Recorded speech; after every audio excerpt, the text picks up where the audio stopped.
Hey everyone, it's Paul Hamilton here again from UTB. Another little spline experiment here. I've got a lot of comments about the location or the map of the Apple Maps. This one's a little bit different.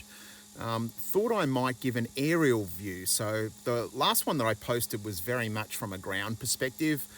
I just basically brought in some Apple Maps. I layered that little Vespa controllers so students could kind of explore the local area by going on the roads. But it got me thinking about location and knowing where north, south, and east and west is and all those concepts. So I created this little kind of drone flyby simulation where this time I brought in Google Maps because I don't want to distinguish between the two platforms.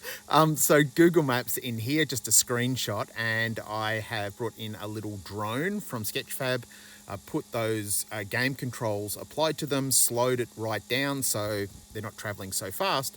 And this gives a little flyby where students can, I guess, explore an aerial view of their local area by looking at maps themselves. I think this has got some really cool concepts involved in going beyond that Google Earth where I'm just kind of bringing in my finger and zooming in and not having a relevance to where I am and where I'm moving from north, south, east and west. I could definitely bring in a little compass view here that showed when I'm traveling north, south, east and west. But as you know, I'm just kind of throwing some concepts out here. A little bit of therapy for my creativity is getting it out of my head onto the screen. But there's some nice little, I think, some really easy workflows in regard to exploring these mapping concepts. Paul Hamilton here for Using Technology Better.